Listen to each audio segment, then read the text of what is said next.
है ना। कि जैसे अभी जो हम लोग एक वीडियो आपको गया होगा कि एटम एंड मॉलिक्यूल का पार्ट 3, आप लोग सब देख लिए कि अभी नहीं देखे हैं? पार्ट 3 जो आपको जो एक वीडियो अभी जस्ट गया होगा वो आप देखे ऐप में, या फिर मतलब जहाँ पे आपको मिलता होगा वहीं पे ना आएगा?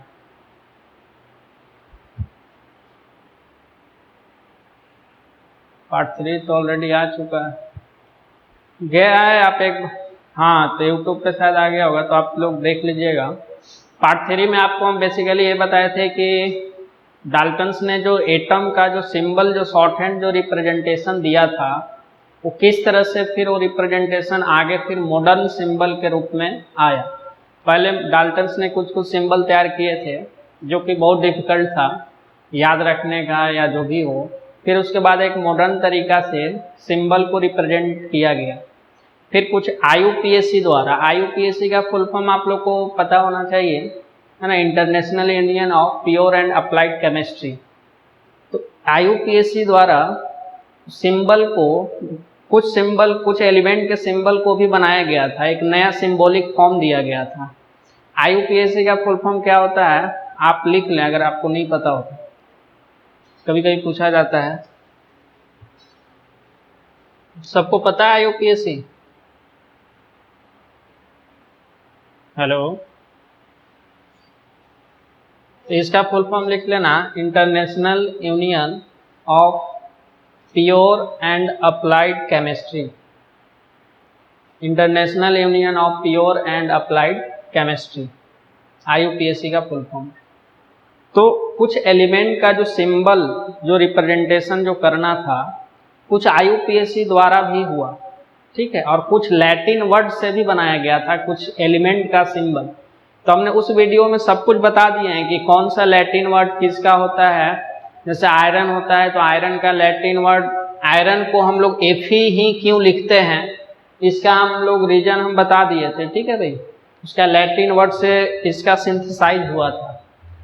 तो उस वीडियो में आपको सब मिल जाएगा। कुछ सिंबल IUPAC ने भी दिए थे, ठीक है, वो आप वीडियो देख लीजिएगा। आगे बढ़ते हैं।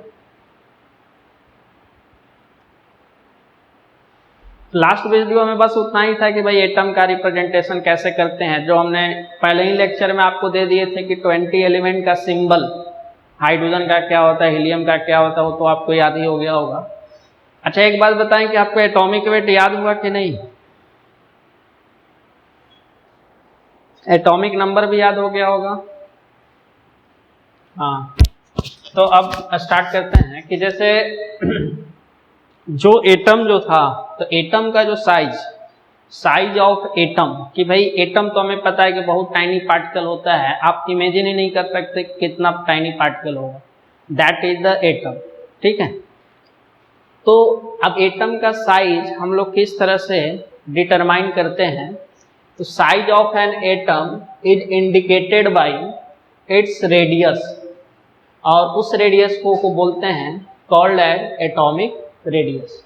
साइज ऑफ एटम, एटम का साइज को रिप्रेजेंट करने के लिए, डिटरमाइन करने के लिए उसके रेडियस से हम लोग देखते हैं।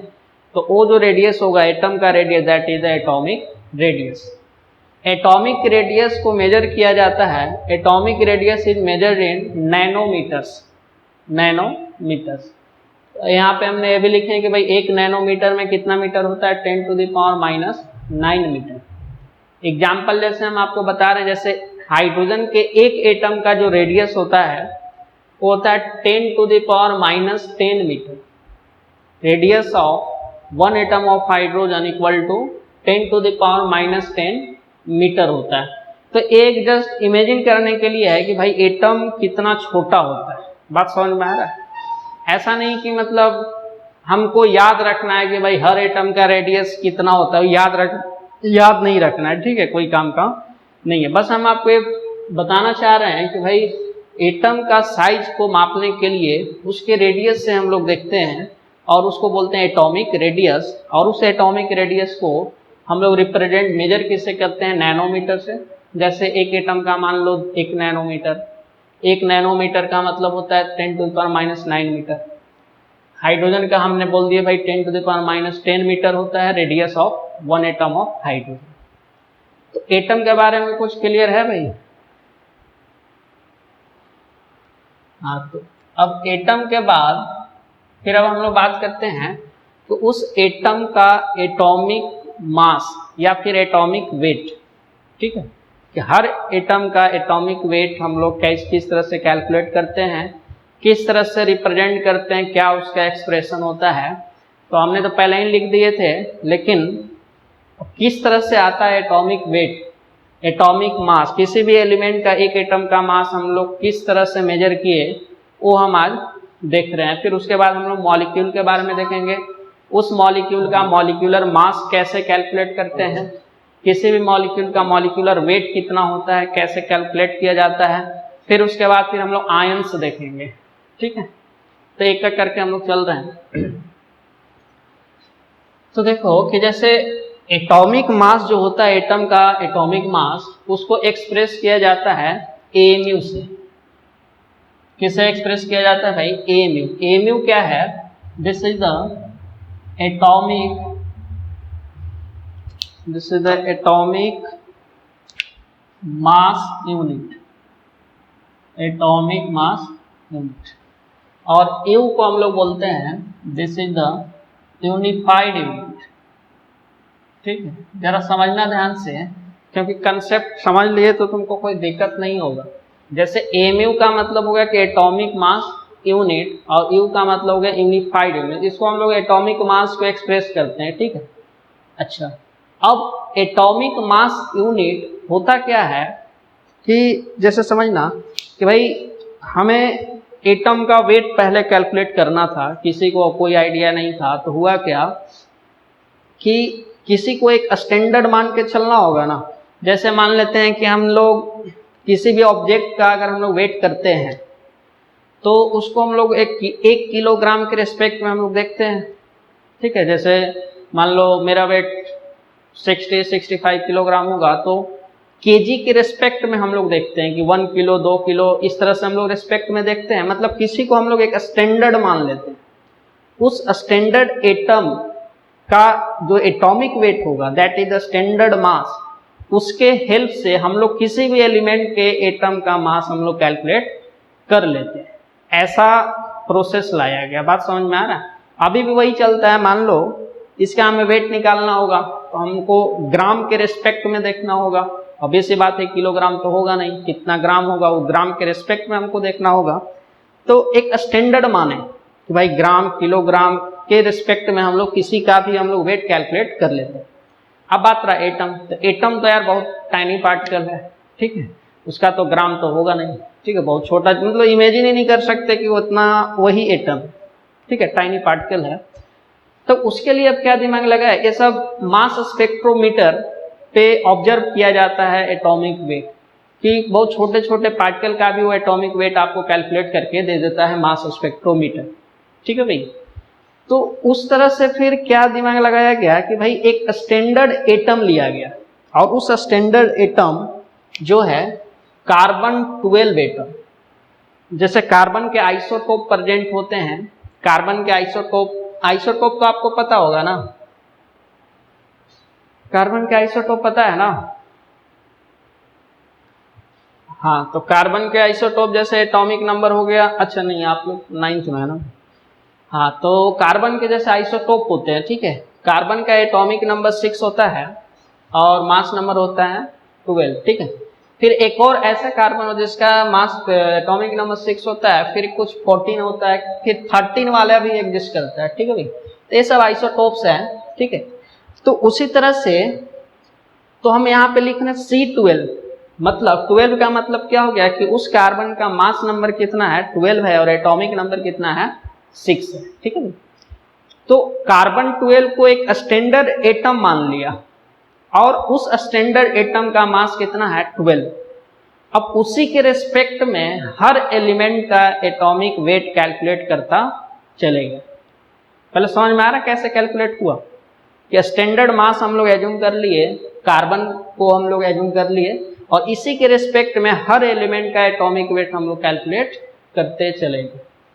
तब हम लोग को पता चला कि भाई ऑक्सीजन का होता है 16, सल्फर का होता है 32, इस तरह से हम लोग पता चला। तो उसको बोलते हैं एक रिलेटिव, मतलब किसी के रिलेटिव में निकाल रहे हैं हम एटॉमिक वेट। जैसे कार्बन के रिलेटिव में निकाल रहे हैं, तो जो निकल रहा है उसको हम लोग अब क्या नाम दे देंगे, रिलेटिव एटॉमिक मास। तो हमने यहाँ पे लिखे हैं रिलेटिव एटॉमिक मास।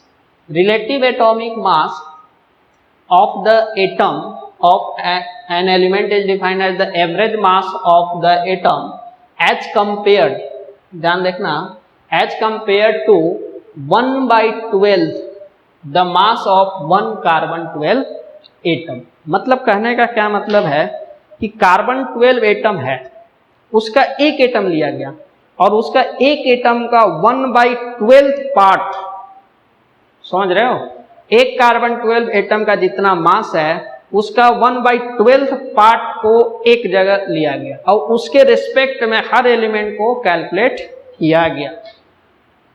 ये यहां तक बात समझ में आ रहा है आप लोगों को? हाँ, तो मतलब आप ऐसा समझो कि भाई मतलब एक स्पेचुला होता है ना भाई, मतलब इस तरह से एक है ना, इधर मान लो एक 1/12 पार्ट ऑफ 1 कार्बन 12 एटम इधर रख लिया गया, ठीक, और जिस एलिमेंट के एटम का मास कैलकुलेट करना था तो वो एटम इधर रखते चला गया, फिर इसके रेस्पेक्ट में इसका मास कैलकुलेट होते चला गया। अब बात क्लियर हुआ?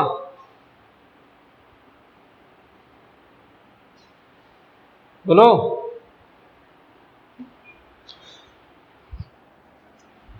तो अब हम लोग क्या बात करते हैं कि देखना कि रिलेटिव एटॉमिक मास को शॉर्ट फॉर्म में हम क्या लिख रहे हैं, RAM, रिलेटिव एटॉमिक मास। तो रिलेटिव एटॉमिक मास तो अपन को पता है कि भाई ये रिलेटिव टर्म है, किसके रिलेटिव में निकाला जा रहा है, 1/12 मास ऑफ 1 कार्बन 12 एटम। एक कार्बन 12 एटम का 1/12 हिस्सा उसके रिस्पेक्ट में हर एलिमेंट के एटम का मास कैलकुलेट किया गया। तो रिलेटिव एटॉमिक मास को अपन क्या लिख सकते हैं कि मास ऑफ 1 एटम ऑफ एलिमेंट, किसी भी एलिमेंट के एक एटम का मास जो निकालना है divided by 1/12 mass of 1 atom of carbon 12 atom. आप यहां पे कार्बन 12 भी लिख सकते हैं या फिर शॉर्ट फॉर्म में हम लोग लिखते हैं C12, बात बराबर है। तो ये हो गया रिलेटिव एटॉमिक मास। जरा देखो क्या ये बात क्लियर है? जैसे रिलेटिव एटॉमिक मास का मतलब हो गया मास ऑफ 1 एटम ऑफ एलिमेंट, जिसका निकालना है, किसके रेस्पेक्ट में निकालना है अपने को, तो कार्बन 12 एटम के एक एटम के मास का 1/12 मास उसके रेस्पेक्ट में निकालना है, that is the relative atomic मास। बोलो भाई, यहां तक क्लियर है सबको?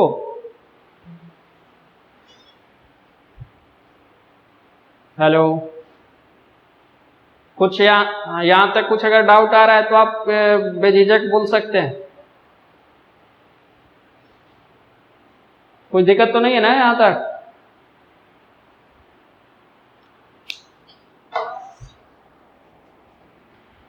हेलो, कौन बात कर रहा है भाई?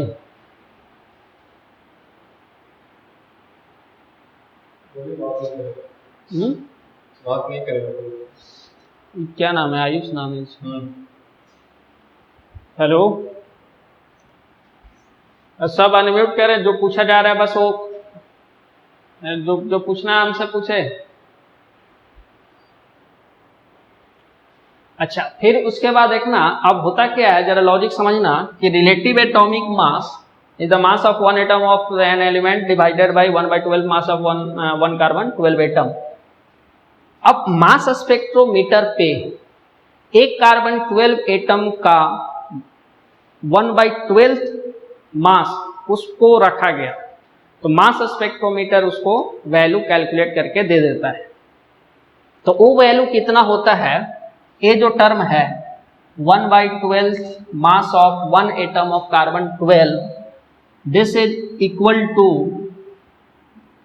1 AMU। कितना होता है भाई, जब इसका जब मास स्पेक्ट्रोमीटर पे जब हम लोग कैलकुलेट किया जाता है तो कितना आता है, किसके इक्वल आता है, 1 mu के इक्वल आता है। और 1 mu equal to 1.67 into 10 to the power minus 24 gram. जरा क्लियर करो भाई। हेलो हेलो, हाँ मतलब समझना कि जब हम लोग मास स्पेक्ट्रोमीटर पे एक कार्बन 12 एटम का 1/12 मास को रखा गया तो कितना वैल्यू कैलकुलेट करके दे देता है, 1.67 into 10 to the power minus 24 gram. और इसी को हम लोग बोलते हैं 1 mu। 1 mu, mu क्या है भाई, एटॉमिक मास यूनिट। क्लियर है। तो अब पूछा गया कि भाई व्हाट इज mu, तो mu क्या लिख सकते हैं अपन, तो mu क्या है भाई, mu is mass unit. Atomic mass unit क्या होता है, it is a mass unit that equal to 1/12 mass of 1 atom of carbon 12 atom. बात समझ में आ रहा है। और उसका वैल्यू कितना होता है, 1.67 into 10 to the power minus 24 gram. अब इसको अपन किलोग्राम में भी लिख सकते हैं, तो अपन क्या लिख सकते हैं कि 1 mu equal to 1.67 into 10 to the power minus 27 kilogram. Gram से किलोग्राम बदलने आता है ना आप लोग को।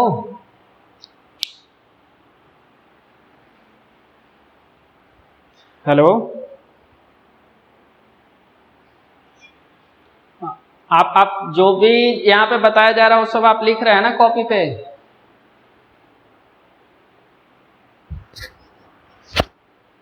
यहां तक कुछ दिक्कत है, आप पहले बताएं, बोलो।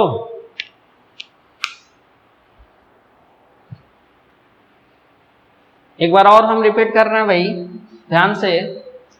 Relative atomic mass is the mass of one atom of element divided by 1/12 mass of one carbon 12 atom। Okay, ये जो वैल्यू जो है 1/12 mass of one atom of carbon 12, उसको मास स्पेक्ट्रोमीटर पे लाया गया तो उसका जो वैल्यू आता है वो वैल्यू निकल के आता है कितना, 1.67 into 10 to the power minus 24 gram. और इसी को हम लोग कितना mu बोलते हैं, 1 mu। क्लियर है। अच्छा, इसको मान लो इतना ग्राम जो आया, तो अब मान लो बहुत सारा एटम है भाई, तो बहुत सारे एटम को कितना डिजिट बढ़ जाता समझ रहे हो, कि 1.67 बार बार लिखना पड़ता है कि 1.67 इंटू 10 टू द माइनस 24 ग्राम के दुगना है तिगुना है ऐसे लिखना पड़ता।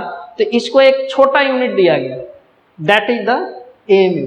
तो इसको बोल दिया गया भाई इतना जो आ रहा है ना, इसी को हम लोग कितना बोलेंगे, 1 mu बोलेंगे। और mu मतलब क्या हो गया, एटॉमिक मास यूनिट। ठीक है।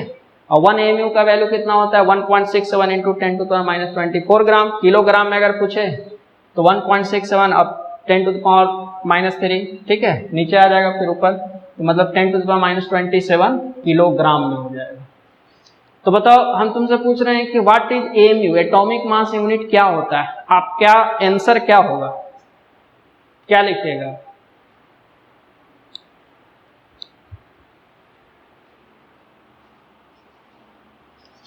हाँ, मतलब atomic mass unit is a mass unit which is equal to 1/12 mass of 1 carbon 12 atom and the value is 1.67 into 10 to the power minus 24 gram. Kilogram में लिखना है तो माइनस 27 आ जाएगा।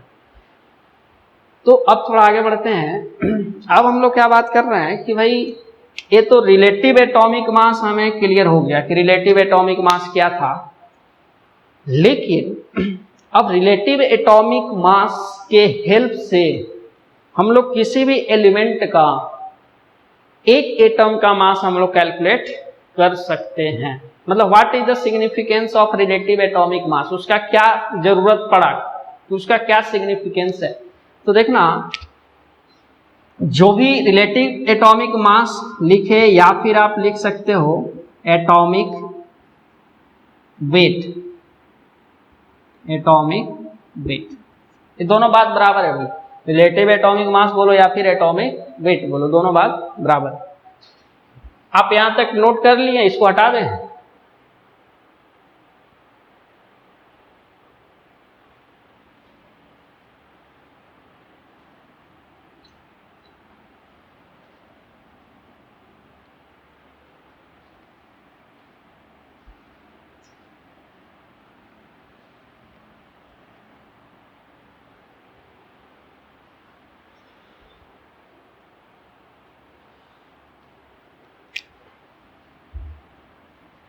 आप देखिएगा, जैसे तो रिलेटिव एटॉमिक मास तो अपन क्लियर है। अब नेक्स्ट बात करते हैं, जैसे कि अभी हम लोग क्या बोल रहे हैं कि इस एटॉमिक वेट या रिलेटिव एटॉमिक मास के हेल्प से हम लोग किसी भी एलिमेंट के एक एटम का वेट कैलकुलेट कर सकते हैं। कैसे, जरा समझना। जैसे हम लोग बोलते हैं कि भाई ऑक्सीजन लेके चलते हैं, तो हम पूछे कि भाई ऑक्सीजन का एटॉमिक वेट कितना होता है। ऑक्सीजन का एटॉमिक वेट बोलो भाई। हाँ 60, समझना ध्यान से। हाँ एक मिनट, जैसे 16 है ना, तो अगर रिलेटिव एटॉमिक मास पूछा गया है ना, रिलेटिव एटॉमिक मास, तो यार एक एटम, एलिमेंट के एक एटम का मास वो होगा 16 AMU, है ना। अच्छा खुद से सोचो, ऊपर भी मास है और नीचे भी मास है, तो क्या उसका कोई यूनिट होगा क्या? कैंसिल हो जाएगा ना, तो यूनिट तो होगा नहीं। बात समझ पा रहे हो? तो ये जो होता है ना, ये यूनिट लेस क्वांटिटी होता है। क्लियर है भाई? ये क्या होता है? यूनिट लेस क्वांटिटी, कोई यूनिट नहीं होता है। लेकिन उस रिलेटिव एटॉमिक मास के हेल्प से हम लोग किसी भी एलिमेंट के एक एटम का मास निकाल सकते हैं। जैसे देखना एक लॉजिक, जैसे अगर हम बोले कि mass of one atom of oxygen, mass of one atom of oxygen. अच्छा, तो क्या यही टर्म तो पूछा जा रहा है कि भाई mass of one oxygen atom, यही तो है टर्म। देखो ध्यान से, बोलो। तो अब मान लो ऑक्सीजन एलिमेंट है, तो ऑक्सीजन का एक एटम का मास पूछा जा रहा है, तो यहां पे अच्छा, जब एक एटम का पूछा जा रहा है तो बताओ उसका एटॉमिक वेट कितना होता है ऑक्सीजन का? 16। और इतना का वैल्यू कितना है, किसके इक्वल है? 1 AMU। तो 16 इंटू 1 AMU मल्टीप्लाई हो जाएगा ना, हमको इसको निकालना है। तो बोलो, हमको यहां निकालना है या तो अगर इसको निकालना है तो बताओ एटॉमिक वेट 16 है, तो इसको इसमें क्या करेंगे? मल्टीप्लाई। तो 16 इंटू 1 AMU से मल्टीप्लाई हो जाएगा ना। बोलो भाई, तो आंसर कितना हो जाएगा? 16 इंटू 1 AMU, तो इक्वल टू कितना आ जाएगा? 16 AMU। या फिर तुम क्या लिख सकते हो? 16 U। बात बराबर है, ठीक है। पहले लॉजिक समझ में आ गया कि किसी भी एलिमेंट के एक एटम का मास हम निकाल सकते हैं किसके हेल्प से? रिलेटिव एटॉमिक मास के हेल्प से। बोलो भाई, अगर हम पूछे कि भाई mass of one hydrogen atom, mass of one hydrogen atom, mass of one hydrogen atom, बोलो वन। हाँ, अब केवल वन बोलना गलत हो जाएगा, समझ पाया? केवल वन बोलना गलत हो जाएगा। क्यों? क्योंकि हमें एटम चाहिए, तो इसमें मल्टीप्लाई करेंगे तो एमयू तो यूनिट रहेगा ना भाई। तो वन क्या लिखे? एमयू लिखे या फिर यू लिखे, बात बराबर है, ठीक है। अब समझ में आ गया कि किसी भी एलिमेंट का हम एक एटम का वेट निकाल सकते हैं और उसका यूनिट क्या होगा? एमयू, एटॉमिक मास यूनिट होगा, ठीक है। यही लॉजिक है भाई। अच्छा, अब जैसे कि मान लेते हैं कि अगर आपसे पूछा गया, है ना, जैसे हीलियम, अच्छा इसका नाम क्या है? हीलियम, ठीक। हीलियम का एटॉमिक वेट कितना होता है?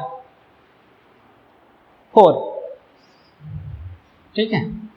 पूछेगा कि भाई what is the difference between, मतलब हम ऐसे क्वेश्चन अभी नहीं पूछेगा, लेकिन हम आगे के लिए बता रहे हैं। What is the difference between 4 and 4 AMU? Helium का एटॉमिक वेट 4 है, ओके, सबको पता है, लेकिन what is the difference between 4 and 4 AMU में दोनों में क्या डिफरेंस है?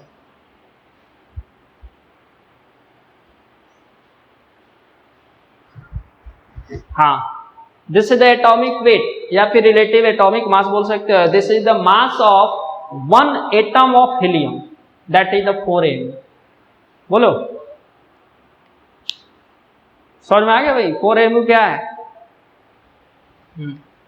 और 1 AMU का वैल्यू कितना होता है?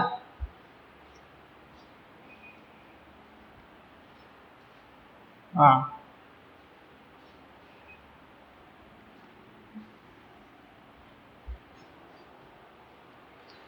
अब एटम से रिलेटेड, अच्छा सबका एटॉमिक वेट तो पता है ना, बताओ एल्युमिनियम का कितना होता है? एल्युमिनियम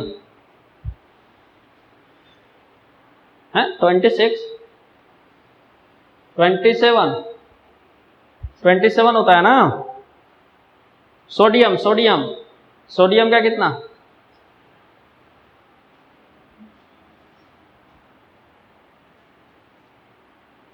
23। हाँ, जिसको याद नहीं है वो देख के भी बोल सकता है। आप देख के बोलोगे तो बार बार बोलोगे तो याद हो जाता है, ठीक है। सोडियम का सिंबल क्या होता है? हाँ, कैपिटल, स्टार्टिंग में कैपिटल, बाद में क्या? स्मॉल, ठीक है। This rule is IUPAC, IUPAC, जो international union of pure and applied chemistry. अच्छा, फास्फोरस का एटॉमिक मास, फास्फोरस का एटॉमिक मास है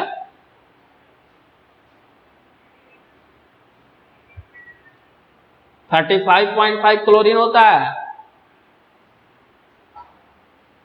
क्लोरीन बोलो 35.5। आर्गन, आर्गन का सिंबल पोटेशियम का सिंबल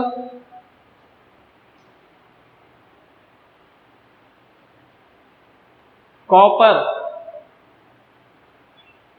है। स्टार्टिंग में कैपिटल होगा, फिर बाद में स्मॉल होगा, ठीक है भाई। चलो ये सब तो पता है। अच्छा, कार्बन क्या होता है? कार्बन का सिंबल, हाँ, C। अच्छा, ये जो कार्बन है ना, मतलब ये सिंबल दे दिया गया IUPAC द्वारा। अब कुछ लोग क्या करते हैं, यहां से उठाएगा, ये देखो सिंबल है कार्बन का, समझ पाया? कार्बन जब उन्होंने बोल दिया कि ये कार्बन है तो वही कार्बन है। अब उसको सजा के नहीं लिखना है कि भाई हम ऐसे कार्बन लिखते, सिर्फ बात, ये लॉजिक समझ में आया?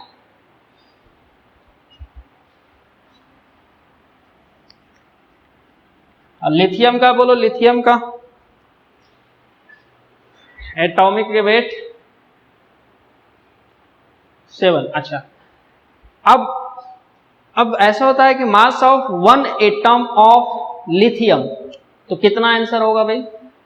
Mass of 7 AMU। कभी कभी एटॉमिक मास डायरेक्ट पूछ देगा कि एटॉमिक मास ऑफ हीलियम, तो भी हम आंसर देंगे 7 AMU ही। समझ में आ रहा है? बोलो, एटॉमिक मास मतलब कुछ ना बोला हो तो हम एज्यूम करना भाई एक ही का पूछ रहा है, ठीक है।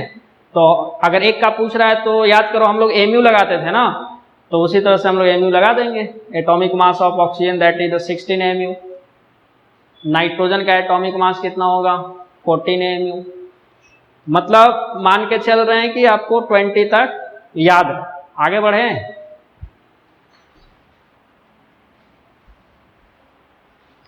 अब बात करते हैं जैसे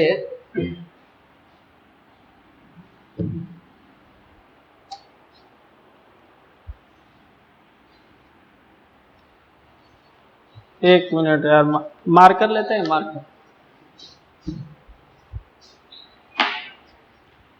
अब एक टर्म जो आता है ना भाई, एक टर्म होता है जैसे एटॉमिसिटी। एक टर्म क्या होता है? एटॉमिसिटी। तो अब जैसे समझना कि भाई एटॉमिसिटी होता क्या, बहुत सिंपल सा वर्ड है। हेलो, हाँ, तो एटॉमिसिटी होता क्या है कि भाई मॉलिक्यूल तो हमें पहचानने आता ही है, कंपाउंड भी पहचानने आता है, ठीक है, molecules of element, molecules of compound, सब कुछ हो चुका है। अच्छा, इसमें किसी को कंफ्यूजन तो नहीं है ना? हाँ, तो एटॉमिसिटी क्या होता है कि भाई total number of atom present in the molecule, ये होता है एटॉमिसिटी।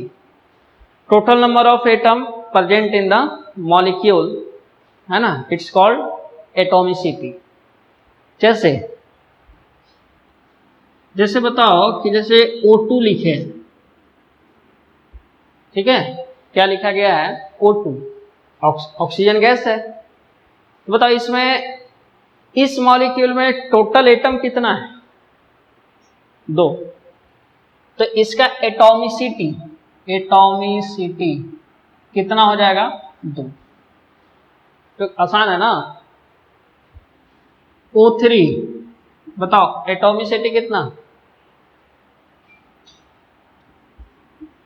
बोलो, समझ में आ गया एटॉमिसिटी क्या होता है? देख लो कि मॉलिक्यूल में जितना एटम प्रेजेंट है वही उसका क्या हो गया? एटॉमिसिटी। अब जैसे देखना हीलियम, अब हीलियम तो यार मॉलिक्यूल बनाता है नहीं, क्यों भाई? नोबल गैस है ना। हेलो, हाँ, तो नोबल गैस वाले जिनोन को छोड़कर नोबल गैस कौन से ग्रुप के होते हैं? लास्ट, हाँ, लास्ट ग्रुप। अच्छा, हमने लास्ट वीडियो लेक्चर 3 में सब कुछ इंट्रोडक्शन दिए हैं, पीरियोडिक टेबल का भी कुछ इंट्रोडक्शन दिए होंगे, ठीक है, आप देख लीजिएगा। तो लास्ट जो ग्रुप होता है दैट ग्रुप 18 होता है। ग्रुप 18 को बोला जाता है नोबल गैस या फिर इनर्ट गैस बोला जाता है। इनर्ट गैस नाम क्यों पड़ता है? क्योंकि उनका जो रिएक्टिविटी जो होता है ना, वो इनर्ट होता है, उनकी इच्छा ही नहीं होती किसी से रिएक्शन करने का। बात समझ में आ रहा है? क्यों नहीं होती? क्योंकि वो सबसे ज्यादा स्टेबल होते हैं। बात समझ, हाँ, मतलब स्टेबल है, स्टेबल कॉन्फ़िगरेशन है भाई, कोई दिक्कत नहीं है। अब दुनिया में तो यही चलता है ना कि जो स्टेबल है उसको क्या मतलब है, ठीक है, जो अनस्टेबल है उसको कुछ खुरपात करता है ना। उसी तरह से एटम है, एटम जो स्टेबल है उसको किसी से कोई लेना देना नहीं। तो इनर्ट गैस वाले स्टेबल होते हैं, इसलिए उसको इनर्ट नाम दिया गया। अब जो जीनोन को छोड़कर बाद बाकी सब एक ही एटम के फॉर्म में एग्जिस्ट करते हैं, वो किसी से कोई कंपाउंड नहीं बनाते। जीनोन का कुछ कंपाउंड एग्जिस्ट करता है दुनिया में, तो इसलिए हम लोग जीनोन को एक्सेप्शन लेके चलते हैं। जैसे हीलियम है, तो हीलियम तो बनाएगा नहीं कोई मॉलिक्यूल भाई। तो बताओ इसका एटॉमिसिटी कितना बोलिएगा आप? 1 है, क्योंकि एक ही है ना हीलियम। बोलो, आर्गन कितना? 1। एटॉमिसिटी कितना हो गया? 1। देखना ध्यान से, एटॉमिसिटी 1 का मतलब क्या है? इसको हम लोग बोलते हैं मोनो एटॉमिक। मोनो का मतलब अकेला, समझ में आ रहा है? मोनो का मतलब अकेला, तो मोनो एटॉमिक हो गया। अब ये अकेला ही मोनो एटॉमिक हो गया, ठीक है। अच्छा, एटॉमिसिटी 2 है, तो इसको हम क्या बोलेंगे? This is the diatomic. Di का मतलब 2, ठीक है। इसको उसी तरह से बोलेंगे ट्राई एटॉमिक, ठीक है। इसको फिर टेट्रा एटॉमिक, इस तरह से नाम हो जाता है। तो diatomic, triatomic, monoatomic सब समझ में आ गया भाई? क्लियर है?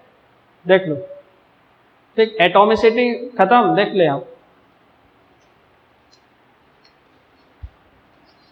तो ये आप नोट कर ले, नोट कर लिया क्या?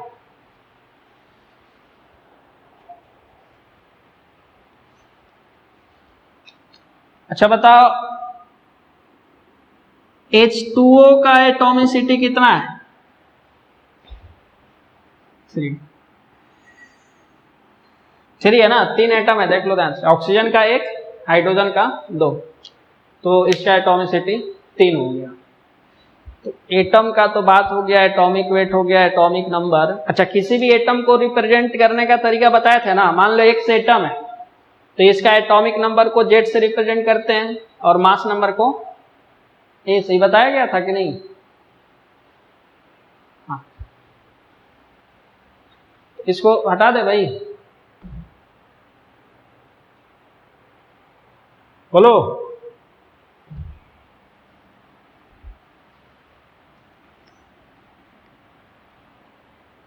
हाँ,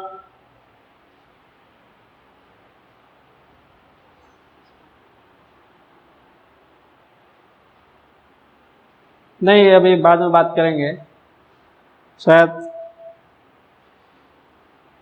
मेरा पता नहीं, हम ही लिखें क्या है, लास्ट क्लास का होगा, देखते हैं अभी। इसको अभी नहीं करना है, ठीक है। तो एटम का बात हो गया। अब हम लोग बात करते हैं, जैसे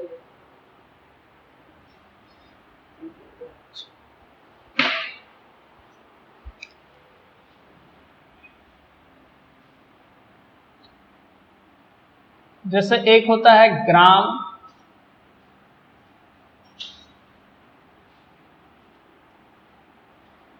ग्राम, एटॉमिक मास। ब्लू मार्कर लेते हैं? नहीं, ब्लू नहीं, ब्लैक।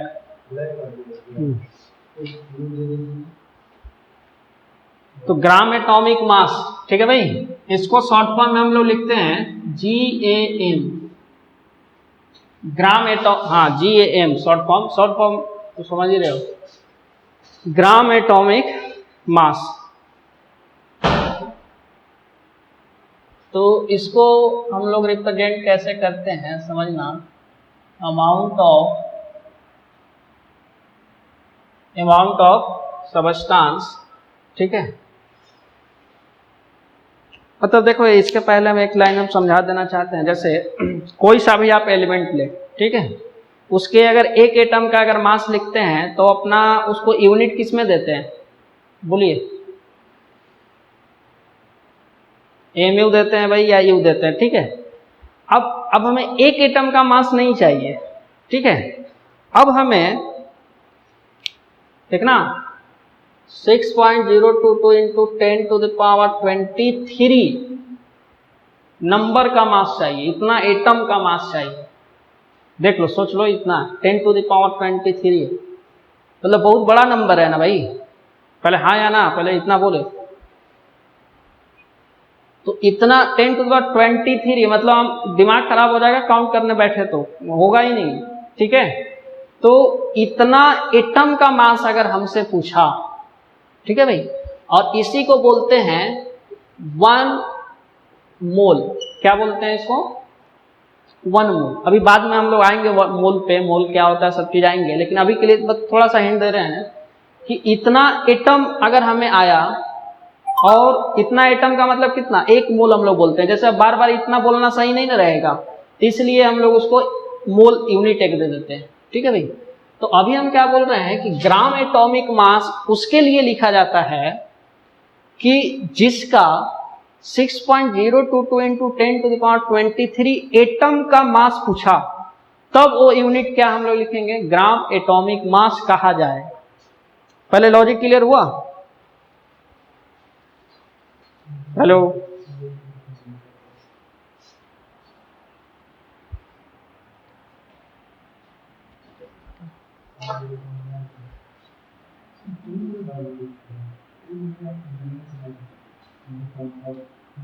तो हमने क्या लिख रहे हैं कि amount of substance whose mass in gram is equal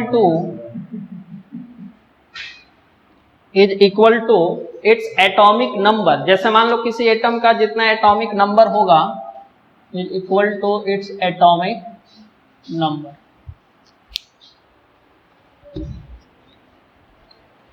जैसे बहुत छोटा सा है, समझना। ब्लैक मार्कर नहीं लाया आप?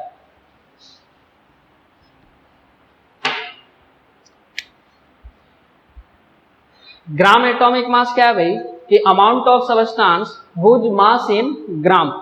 मतलब क्या है कि 6.02 × 10⁻23 एटम का अगर मास पूछा जा रहा है तो उसको हमको किस में देना है? इन ग्राम में देना, ग्राम में लिख देना है। और is equal to its atomic number, और वो नंबर कितना होगा? उसके एटॉमिक वेट के इक्वल होगा। बात समझ में आ रहा है? Is equal to its atomic number, नहीं भाई, एटॉमिक मास। ठीक है, उसके एटॉमिक मास के बराबर होगा। जैसे देखना, हमने बोले कि मास ऑफ 1 हीलियम एटम, बोले आंसर कितना लिखे? क्या 4? क्या कोई यूनिट होगा? 4U। बात बराबर है भाई, ठीक है, 4U आंसर सही है। ठीक, अब दूसरा देखना, मास ऑफ ब्लैक होगा,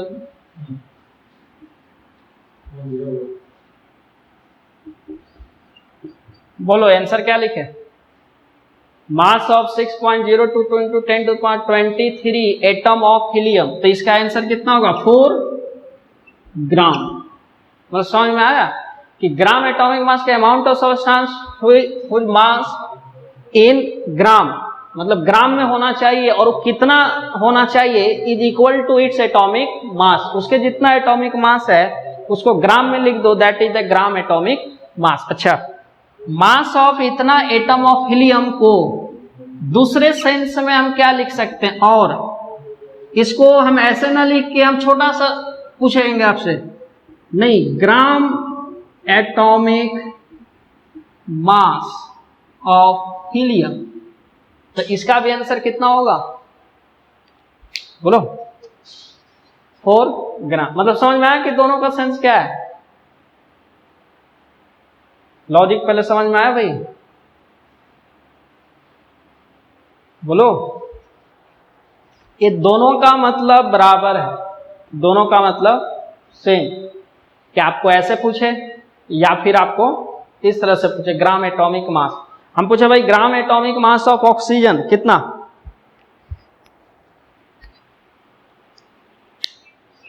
16 ग्राम। मतलब समझ रहे हो कि ग्राम क्यों आएगा? ऑब्वियस सी बात है यार, एक एटम का जब निकाल रहे हैं तो उसको एमयू में लिख रहे हैं। जब इतना एटम हो जाएगा 10⁻23, मतलब बहुत ज्यादा हो जाएगा, ऑब्वियस सी बात है किसमें आना चाहिए? ग्राम में। और हम आपको ये भी बताएंगे कि वो ग्राम क्यों आता है, लेकिन जब हम लोग मोल पढ़ेंगे ना तब आएगा वो कंसेप्ट, लेकिन अभी बताना सही नहीं रहेगा। जब हम लोग मोल पे आएंगे तब उसको हम बात करेंगे। तो ग्राम एटॉमिक मास क्लियर हो गया? देख लो ध्यान से।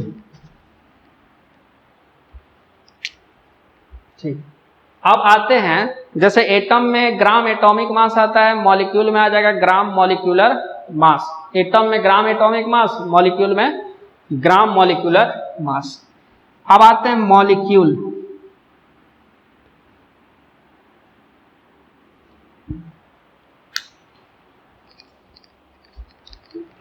कहाँ चल रहा है? हाँ बोलिए।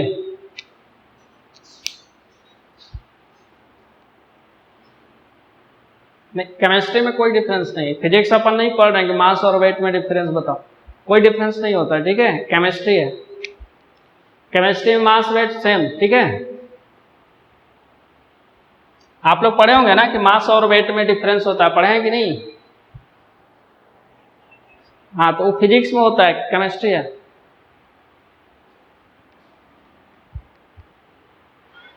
एटॉमिक वेट बोले, एटॉमिक मास बोले, बात बराबर है भाई केमिस्ट्री। मार्कर तो है नहीं, आ रहा है लेके। अब आज स्टार्ट करते हैं मॉलिक्यूल। ओके,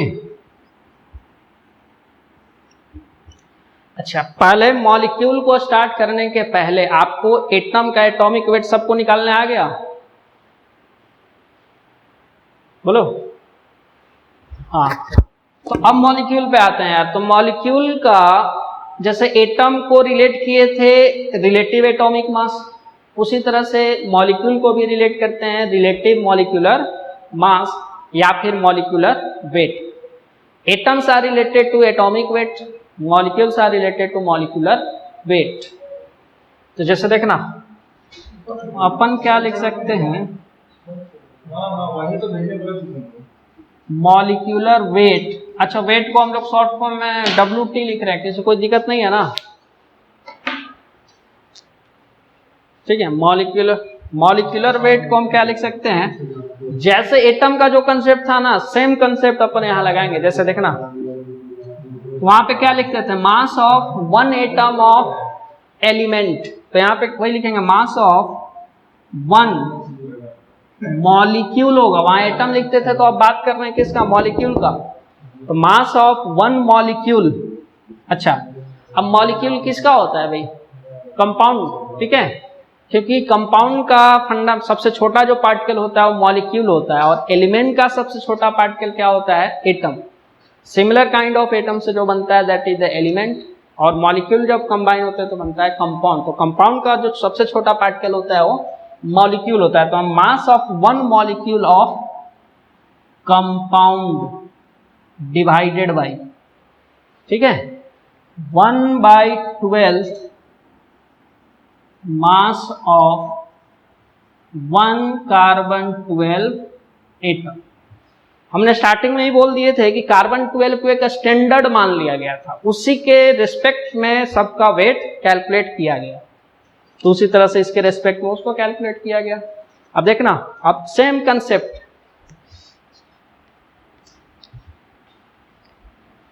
अच्छा मॉलिक्यूलर वेट। अब तो अब हमें तो भाई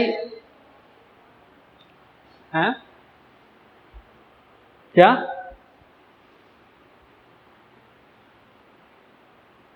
हाँ मॉलिक्यूल्स ऑफ एलिमेंट होते हैं क्या, एलिमेंट के भी मॉलिक्यूल होते हैं, molecules of element, molecules of compound. लेकिन एलिमेंट का जो फंडामेंटल पार्टिकल होता है, जो सबसे छोटा पार्टिकल, वो होता है एटम।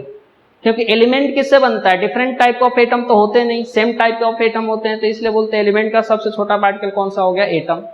कंपाउंड का सबसे छोटा पार्टिकल क्या होता है, मॉलिक्यूल, क्योंकि कंपाउंड बहुत सारा एलिमेंट मिलके या मॉलिक्यूल मिलके एक कंपाउंड बनता है। बात समझ पा रहे हो? इसलिए हम लोग कंपाउंड का छोटा पार्टिकल क्या लेते हैं, मॉलिक्यूल। अगर हम क्या, हेलो हेलो, अच्छा मॉलिक्यूलर वेट आपको क्लियर है ना? अब देखना, हमें मॉलिक्यूलर वेट निकालने नहीं आता, ठीक है। अब अपन कैसे निकालेंगे मॉलिक्यूलर वेट क्या होता है,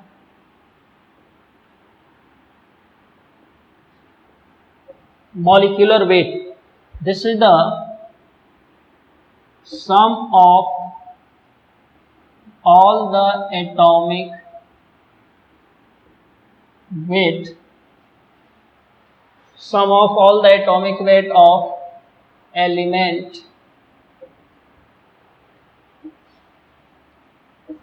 sum of all the atomic weight of element present in compound लिख सकते हैं, प्रेजेंट इन द मॉलिक्यूल, ही आप लिख लें अभी के लिए, प्रेजेंट इन द मॉलिक्यूल, ठीक है भाई। अब जैसे एग्जांपल देखना, हम लोग सबसे छोटा एग्जांपल लेके चलते हैं, चाहे छोड़ो, सबसे छोटा ले लिए जैसे H2 हाइड्रोजन गैस। बताइए मॉलिक्यूल है कि एटम है, पहले बताओ। मॉलिक्यूल, तो इस मॉलिक्यूल का भी तो वेट होना चाहिए ना, कि भाई वेट हम लोग निकालते हैं, तो that weight is the molecular weight. अब देखो कैसे निकालते हैं इसका मॉलिक्यूलर वेट, बताओ इस मॉलिक्यूल में कितने एटम हैं, इस मॉलिक्यूल में कितने एटम, कितने एटम है बोलो, 2। इस मॉलिक्यूल में 2 एटम है। अच्छा कौन कौन सा एटम है भाई, एक हाइड्रोजन और एक हाइड्रोजन, 2 ही हाइड्रोजन है। अभी बस समझाने के लिए सब लिख रहे हैं, बाद में नहीं लिखेंगे। तो बताओ sum of all atomic weight of element. तो अपने पास हाइड्रोजन एलिमेंट है और कितना है, 2 है, ये प्रेजेंट इन मॉलिक्यूल। तो बताओ, तो एक हाइड्रोजन का वेट कितना होता है, एक हाइड्रोजन का एटॉमिक वेट बोलो, 1 होता है ना भाई, ठीक है, हाँ 1 ये भी लिख सकते हैं, ठीक है। अच्छा, अब एक और, अब कितना हाइड्रोजन है बोलो, 2 हाइड्रोजन है, तो 1 इंटू क्या कर देंगे 2, तो कितना आ जाएगा 2। बात समझ में आ रहा है? ये क्या बताया, this is the molecular weight of H2, molecular weight of H2। पहले बोलो इतना, हेलो, जैसे H2O है, पानी ले लिए है, तो इस वाटर में हमें मॉलिक्यूलर, भाई तो इसका मॉलिक्यूलर वेट निकालना है। पहले आपको ये पता होना चाहिए इसमें टोटल एटम कितना, टोटल एटम कितना भाई, 3। हाँ अब आराम से, ठीक है, 3 एटम है तो 2 हाइड्रोजन के हैं प्लस 1 किसका है, ऑक्सीजन एटम है, बोलो है ना। तो अब आराम से कर देंगे भाई, 2 इंटू हाइड्रोजन का एटॉमिक वेट 1 प्लस 1 ही ऑक्सीजन है तो 1 इंटू ऑक्सीजन का एटॉमिक वेट 16, तो कितना आ जाएगा 16 और 2 18। पहले बोलो भाई, मॉलिक्यूलर वेट निकालने आ गया, मॉलिक्यूलर वेट बोले या मॉलिक्यूलर मास बोले बात बराबर है, ठीक है।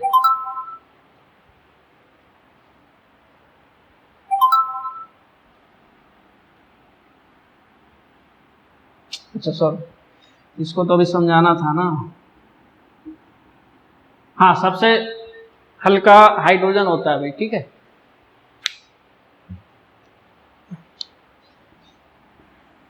सबसे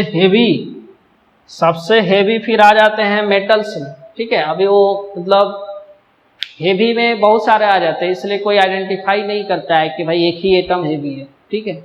लाइटेस्ट हम लोग आइडेंटिफाई कर देते हैं कि भाई हाइड्रोजन सबसे हल्का होता है। अब इसमें अगर बात करें, हम लोग कहाँ थे भाई, हाँ अभी तो मॉलिक्यूलर वेट यार सीख रहे थे ना, तो इसको आप लिख लिए क्या,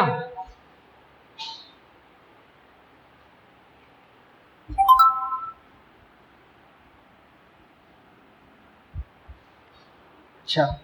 अब जैसे देखना मॉलिक्यूलर, हम क्वेश्चन क्या है कि what will be the mass of 1 molecule of H2O, question है, समझना ध्यान से, मास ऑफ 1 मॉलिक्यूल ऑफ H2O। तो यार अपन बात करें कि क्या मास ऑफ 1 मॉलिक्यूल, यहां वाला टर्म पूछ रहा है, बोलो अगर इसको निकालना है तो क्या इन दोनों को मल्टीप्लाई करना होगा कि नहीं करना होगा, पहले ही बात बोलो। तो अभी जस्ट हम लोग एटम में बात किए थे कि ए वाला जब टर्म को हम लोग मास स्पेक्ट्रोमीटर में ऑब्जर्व करते हैं तो कितना वैल्यू देता है, 1 AMU, क्लियर है। और 1 AMU का वैल्यू याद है ना, बोलिए। तो बताओ, तो हमें क्वेश्चन से बताओ कि मास ऑफ 1 मॉलिक्यूल ऑफ H2O हमें यहां पूछा है। अब बताओ H2O का मॉलिक्यूलर वेट तुम कितना निकाले, 18, और 18 इंटू बोलो 1 AMU, तो आंसर कितना हो गया 18 AMU। तो जैसे एटम में कर रहे थे ना, वही सेम कंसेप्ट किसमें है, मॉलिक्यूल में।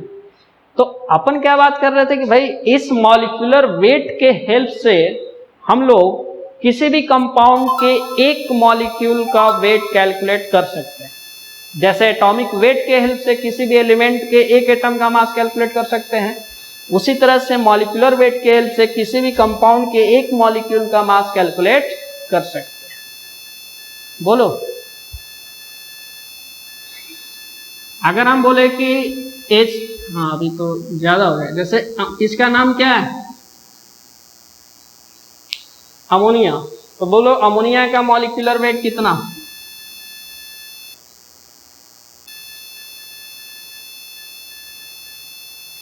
नहीं भाई देखो नाइट्रोजन के पास कुछ लिखा हुआ नहीं है तो कितना है, 1 है।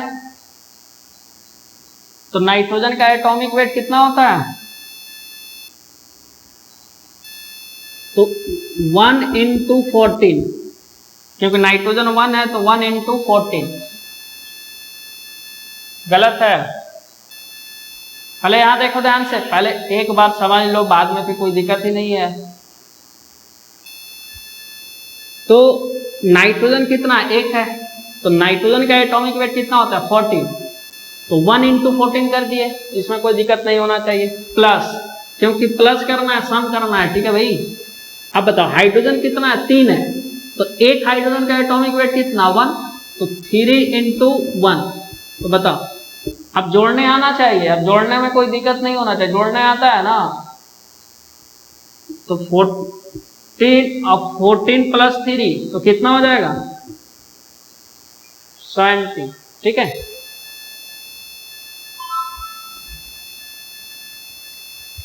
तो अब आप कर लेंगे, मॉलिक्यूलर वेट निकालने आ गया। अच्छा, अब क्वेश्चन आया कि बताओ what will be the mass of 1 ammonia molecule. What will be the mass of 1 ammonia molecule? हाँ, 17 mu या फिर 17 u, दोनों बात बराबर। पहले क्लियर हुआ, बोलो। हाँ, कि mu कहाँ से आता है वो हम बताना चाह रहे थे आपको, कि यहां से आता है mu, समझ में आया। और ये जो मॉलिक्यूलर वेट जो होता है वो यूनिट लेस क्वांटिटी होता है, क्योंकि ऑब्वियस सी बात है यार, ऊपर मास है नीचे मास है तो यूनिट लेस है। Molecular weight unit less quantity होता है। लेकिन हम लोग अब जनरली अब क्या करते हैं कि डायरेक्ट पूछ देगा कि भाई मॉलिक्यूलर मास कितना है, तो हम लोग ये मान के चलते हैं कि जब पूछा है तो वो एक ही मॉलिक्यूल का पूछा है, इसलिए हम लोग mu लगा देते हैं। पहले लॉजिक समझ लो। एग्जाम में या कहीं पे भी अगर मान लो मॉलिक्यूलर मास पूछा, तो अभी मत सोचने लगना कि मॉलिक्यूलर मास पूछा है तो यूनिट लेस क्वांटिटी होता है। अगर वो पूछा है तो ये माइंड में करना है कि वो एक ही मॉलिक्यूल का पूछा है, तो एक ही मॉलिक्यूल का पूछा है तो हम लोग तो mu लगाएंगे ही। पहले क्लियर है। अच्छा बताओ H2SO4 का मॉलिक्यूलर वेट।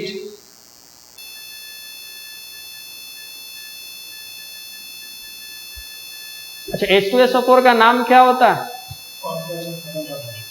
हाँ अब आराम से बताइएगा, कोई जल्दीबाजी नहीं है। H2SO4 का मॉलिक्यूलर वेट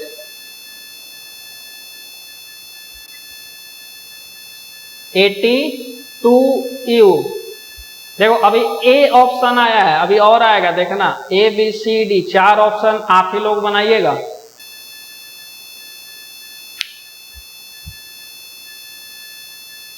दूसरा ऑप्शन बोलिए भाई। देखो एक और आंसर आया 96U। थर्ड सी ऑप्शन आया 98U। तो एग्जाम में 4 ही ऑप्शन बनता है, देख लो ABC, एक और बच गया है।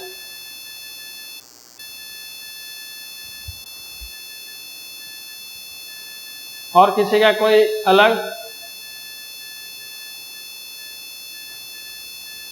अब ध्यान रखना कि जोड़ने आना चाहिए, जिसको जोड़ने नहीं आ रहा है उसी का गलती होगा।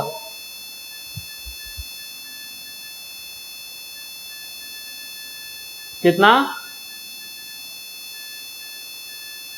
किसी का और कोई डिफरेंट आ रहा है, बोलो जल्दी।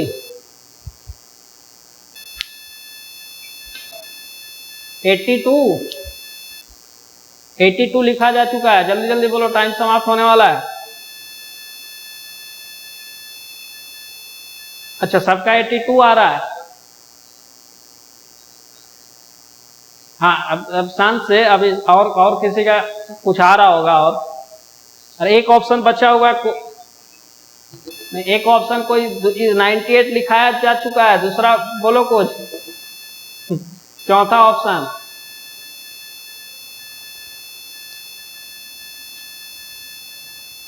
सबका इससे कोई डिफरेंट नहीं आ रहा है। चलो एक लिख देते हैं भाई, नहीं आ रहा है तो हम ही लिख देते हैं नन ऑफ दीज।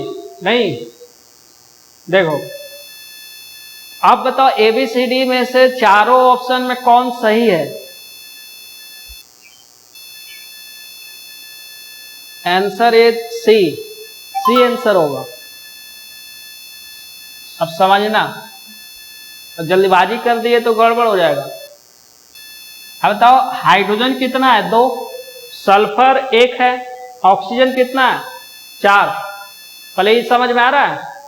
तो बताओ एक हाइड्रोजन का एटॉमिक वेट कितना? 1। कितना हाइड्रोजन है? 2। तो 1 × 2 प्लस 1 सल्फर है, सल्फर का एटॉमिक वेट कितना होता है? 32। और 1 है तो 1 × 32 प्लस ऑक्सीजन कितना है? 4। एक ऑक्सीजन का एटॉमिक वेट होता है 16, तो 4 × कितना हो जाएगा? 16। 4 × 16 64। अब इसके बाद अच्छा, इतना करने के बाद कितने लोग थे कि जो गलती आंसर दिए? हाँ, अब मतलब जोड़ने नहीं आ रहा है। अब देखो जोड़ने आना चाहिए भाई। 2 × 1 2 प्लस 32 प्लस 64, तो आंसर आएगा 98U। समझ में आ रहा है बात? 98U समझ में आ गया? हाँ, तो जोड़ने घटाने आना चाहिए सब। तो अच्छा, कुछ होमवर्क लिख लो, कैलकुलेट करना आप लोग, ठीक है? ग्लूकोज का फॉर्मूला क्या होता है? जल्दी बोलो। C6H12O6 A। इसका मॉलिक्यूलर वेट कैलकुलेट करना।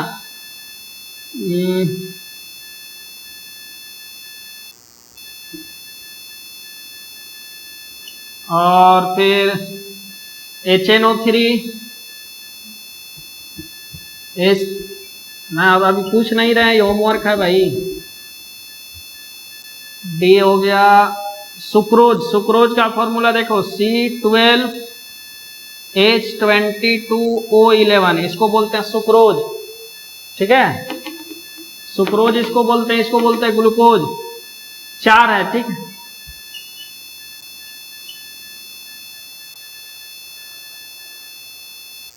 नहीं, शुगर का और भी क्राइटेरिया होता है भाई, ठीक है? ग्लूकोज, सुक्रोज, फ्रुक्टोज, ये सब होते हैं उसमें।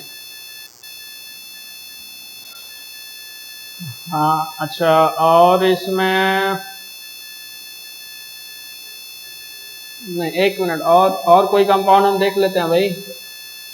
कंपाउंड तो याद ही नहीं आ रहा है यार। अच्छा, आ गया, CaCO3 CO2 ABCDDEF।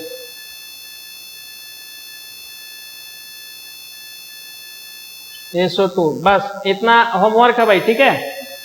करके रखना, बाद में हमको बता देना कि ये सब क्वेश्चन था, ठीक? हम लोग फिर मिलते हैं फिर नेक्स्ट क्लास में, है ना? नेक्स्ट क्लास हम लोग आयंस के बारे में पढ़ेंगे, ठीक है भाई? आयंस के बारे में, फिर आयंस के बारे में पढ़ने के बाद फिर उसके बाद 1 मिनट पहले आप ध्यान से सुन लें, फिर लॉ ऑफ केमिकल कॉम्बिनेशन पढ़ेंगे। लॉ ऑफ केमिकल कॉम्बिनेशन आप लोग पढ़े हैं महोदय? हम लोग लॉ ऑफ केमिकल कॉम्बिनेशन हम लोग पढ़ेंगे, ठीक है? नेक्स्ट लेक्चर में। अभी के लिए थैंक यू, बाय बाय।